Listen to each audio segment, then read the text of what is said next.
Hola, ¿qué tal? ¿Cómo está? Bienvenido. Esto es Universo Deportivo. Como siempre, le invitamos a compartir media hora junto a nosotros para hablar de deporte, en un año muy especial, en un año donde la actividad deportiva se ha visto modificada, igual que la vida social, igual que la economía, la política, en un año tan raro para todos, en un 2020 con mucho deporte, pero siempre a través de la pantalla. Aquí lo invitamos a hablar justamente de eso.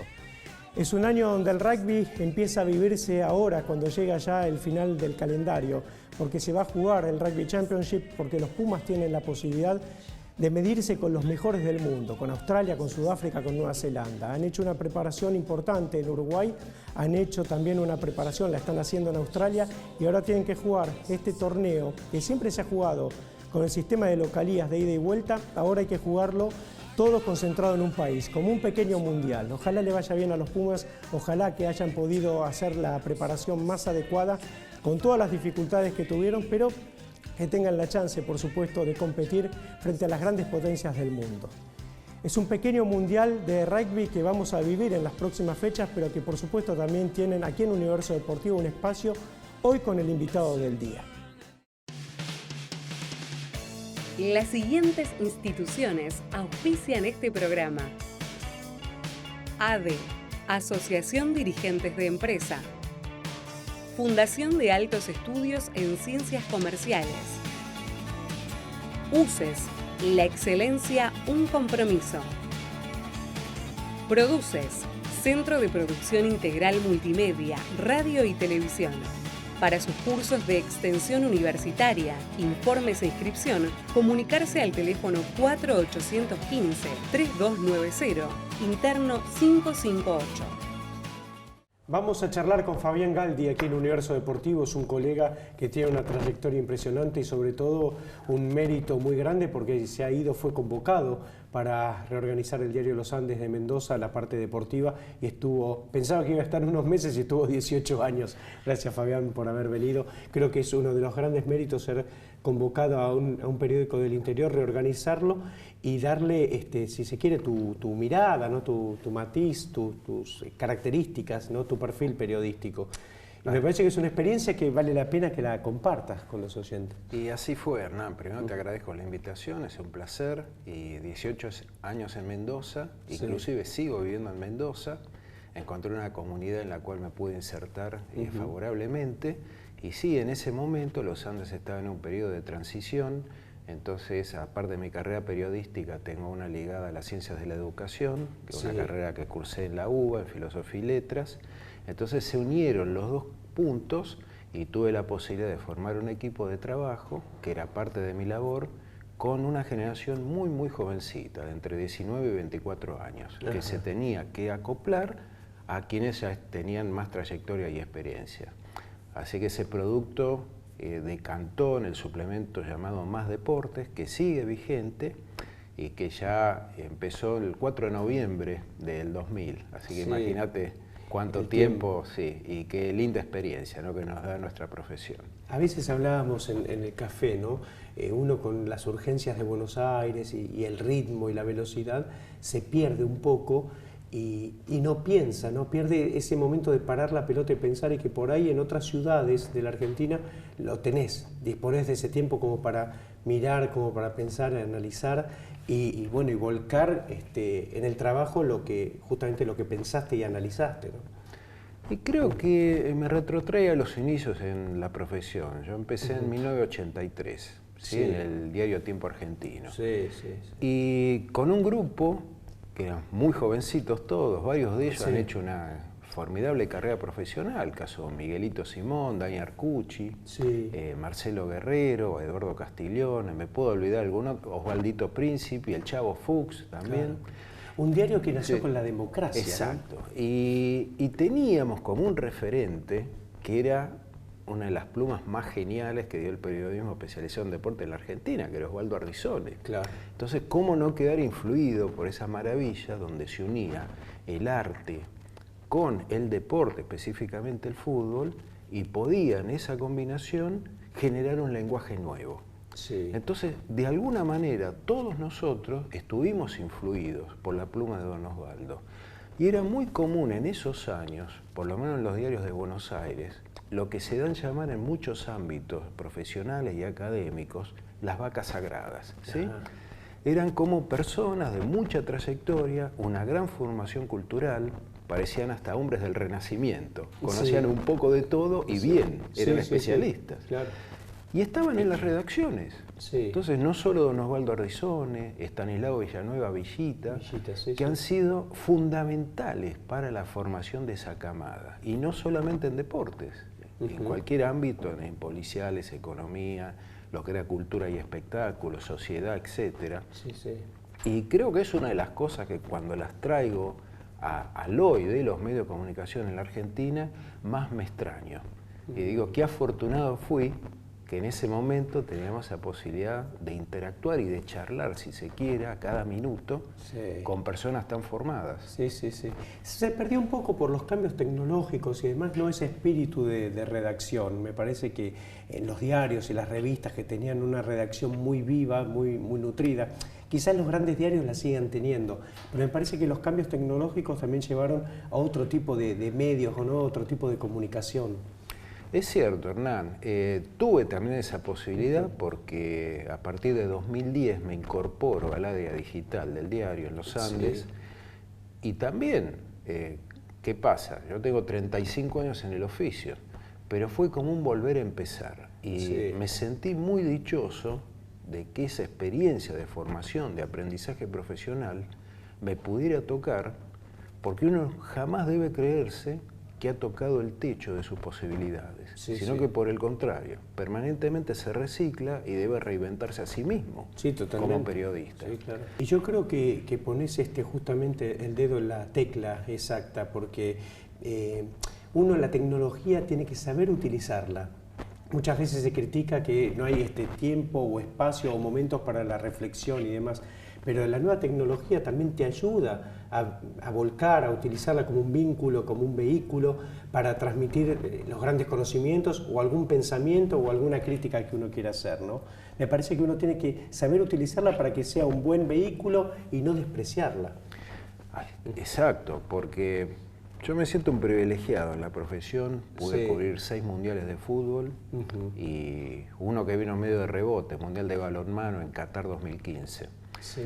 Y ya, por ejemplo, en Japón 2002, todavía se estaba igualada la manera de transmisión hacia el afuera, pero ya había un valor diferencial de parte de los medios del considerado primer mundo. Ya en el 2006 en Alemania, nosotros estábamos 20 años atrás. Y así fue replicado. Y ahí con charlas con colegas, sobre todo extranjeros, colegas españoles, alemanes, franceses, británicos también, claramente el aprendizaje de esas herramientas tecnológicas, herramientas tecnológicas, que llamarlas como tal, favoreció la transmisión de la información en tiempo real. Entonces, ¿qué pasaba? Todavía nosotros estamos en esa disyuntiva, que es como una barrera cultural, de decir, no, el diario papel es mejor porque permite el análisis y la reflexión, y el diario digital es la inmediatez. Sí, pero el diario digital, los grandes medios tienen diarios digitales, donde los mejores periodistas están ahí. Claro. ¿Por qué? Son quienes logran captar mucho más rápido y mucho más preciso en la transmisión el fenómeno in situ, el fenómeno del momento. Totalmente. Y después esa noticia va a recorrer la edición 24 horas y va a tener la columna de análisis y reflexión al día siguiente, pero nunca la inversa. Claro. Entonces también hay que romper esa barrera de creer que el periodismo antiguo era lo bueno y que lo nuevo es lo malo, porque es un error conceptual. Totalmente. Sí, claro que sí. Te propongo una pausa, Fabián. ¿Cómo no? Seguimos la charla aquí en Universo Deportivo.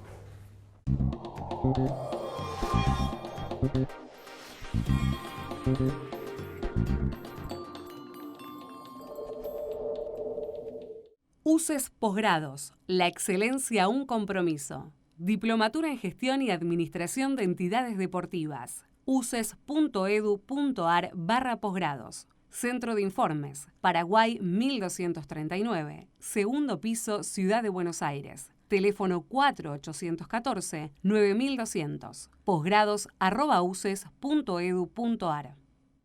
Ediciones H, obras y novelas contemporáneas, edición y comercialización integral. Consultas a nardoseditorial@gmail.com. Licenciatura en Turismo en UCES. Para informes e inscripción, Paraguay 1401, Ciudad Autónoma de Buenos Aires, o comunicarse a los teléfonos 4813-0228 o al 15-4165-6350. Seguí UCES.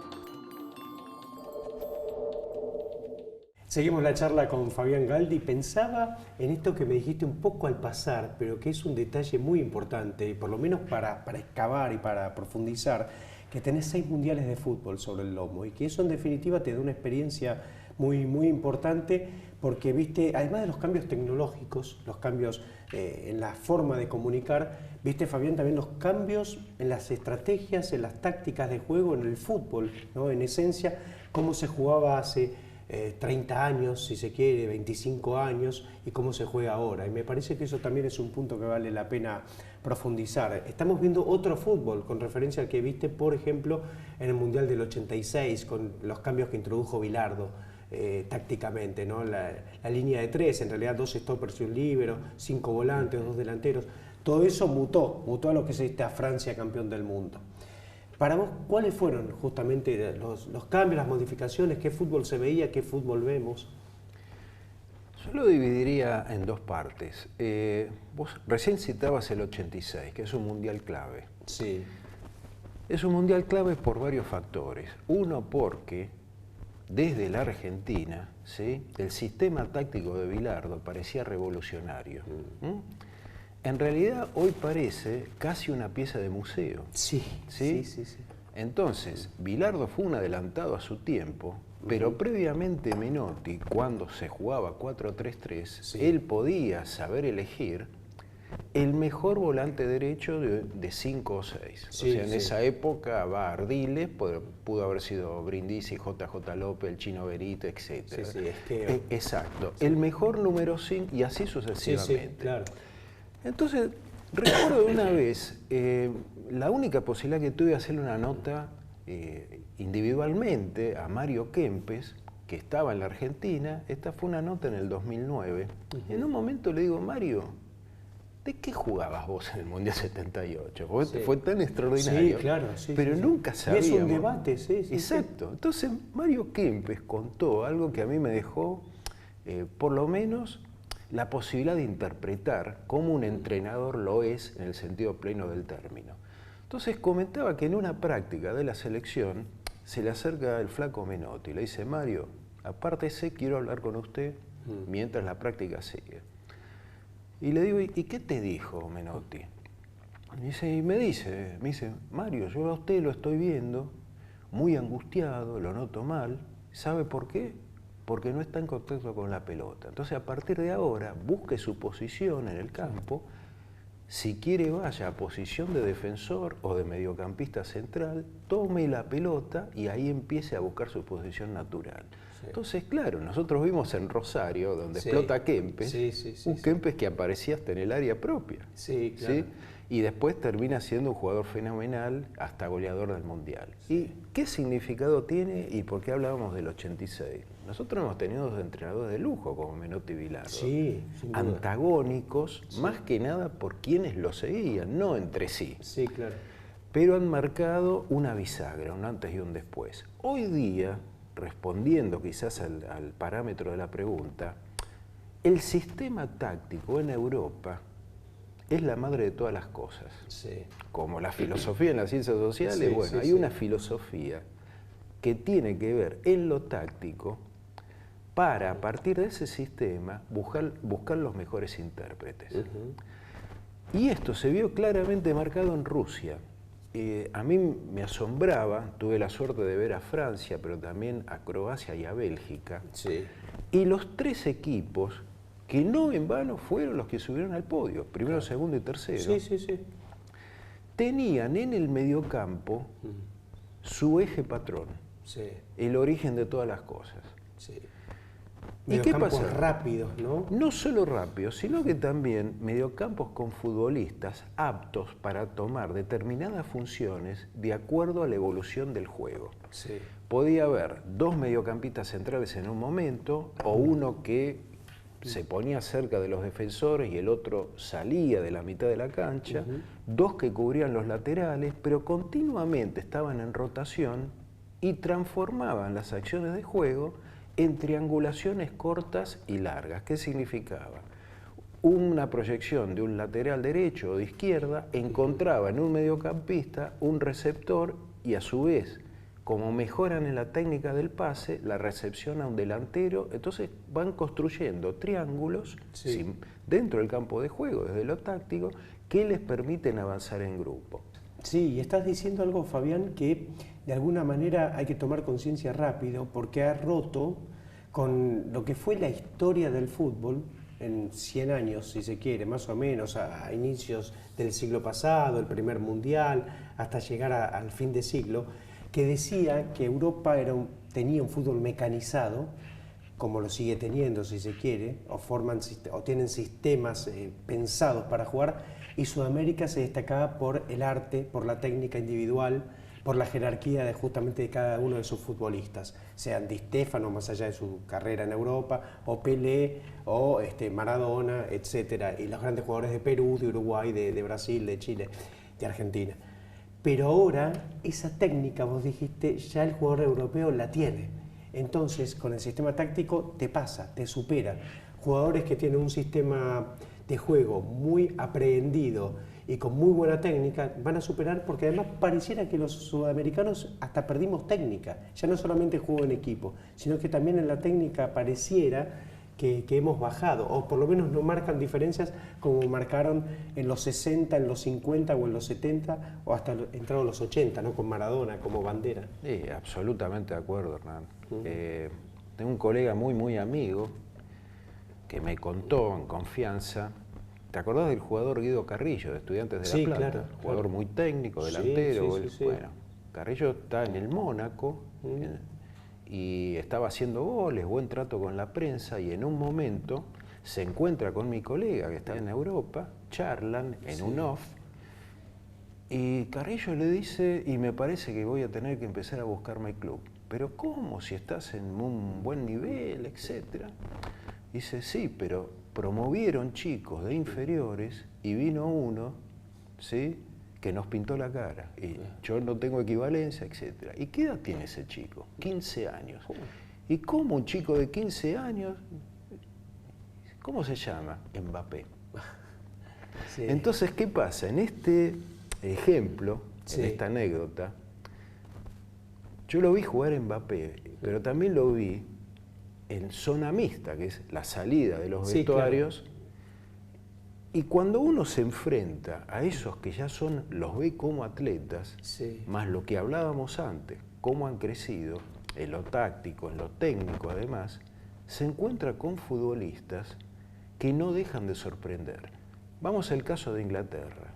Inglaterra no presentó un gran equipo, pero era el mejor de los equipos posibles en el proyecto que tienen a largo plazo, que era Qatar 2022.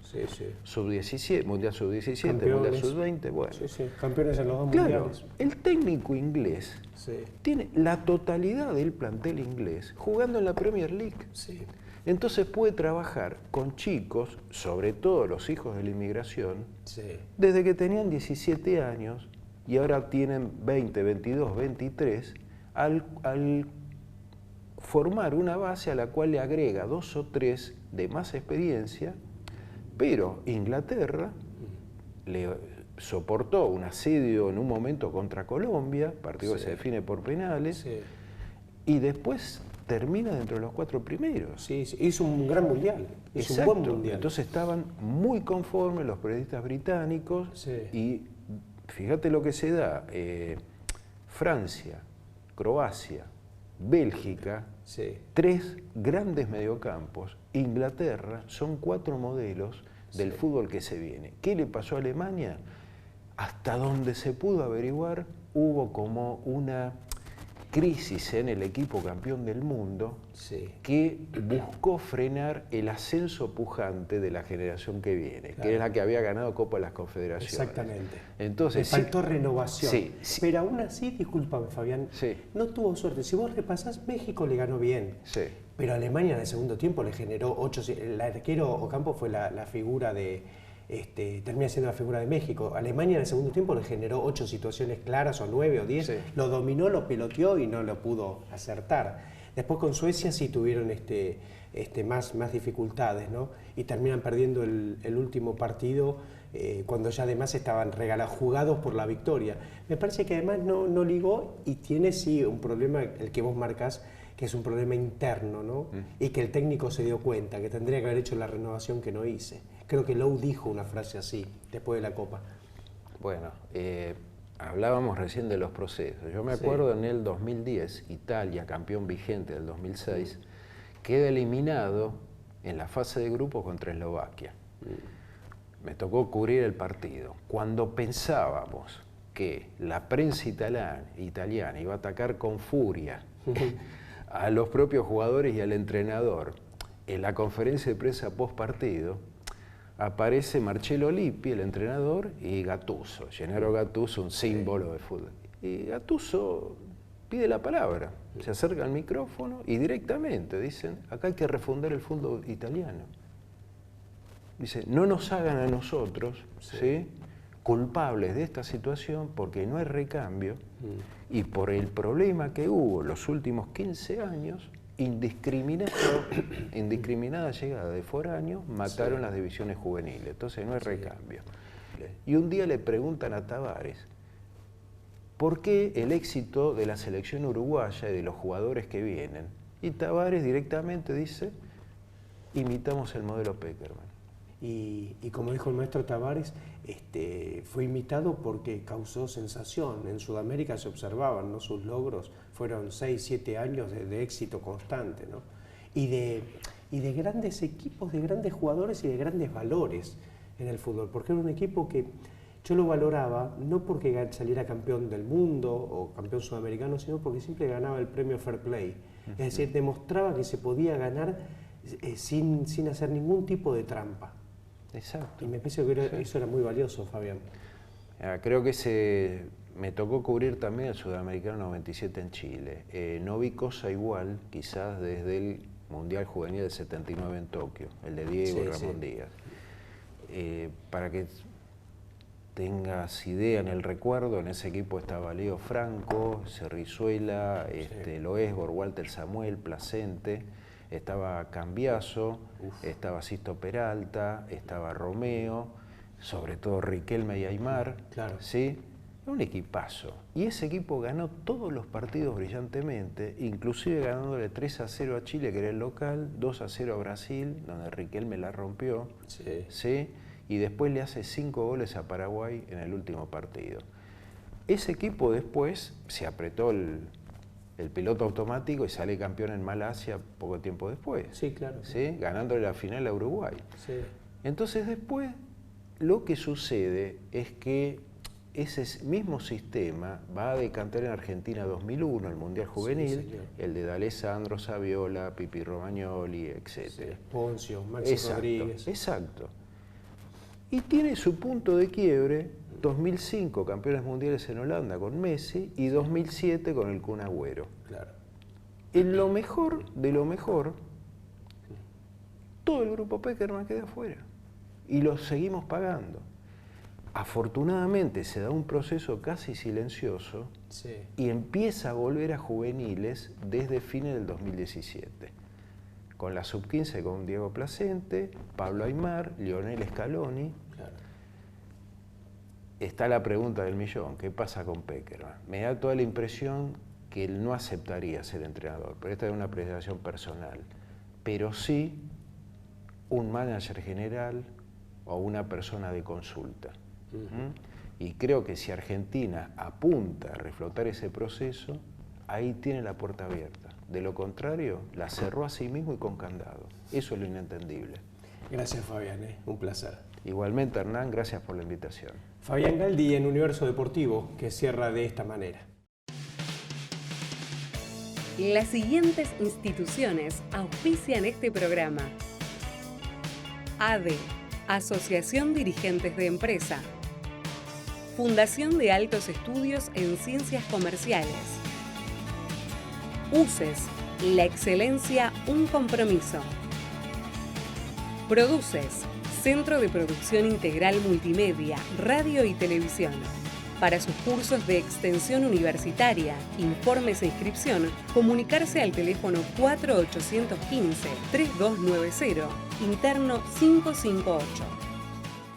Muy bien, así llegamos al final de Universo Deportivo. Ojalá haya pasado un rato entretenido. La próxima semana vamos a charlar con Silvio Favale, un querido colega de enorme futuro, y de su obra Corta la Bocha, un libro de cuentos de fútbol. El fútbol no se detiene, se han jugado ya una fecha de las eliminatorias, van a seguir justamente rumbo a Qatar 2022, las eliminatorias aquí en la Conmebol y por supuesto en el resto del mundo, y el fútbol siempre tiene su lugar aquí en Universo Deportivo. Por su paciencia, por su atención, muchísimas gracias y hasta siempre.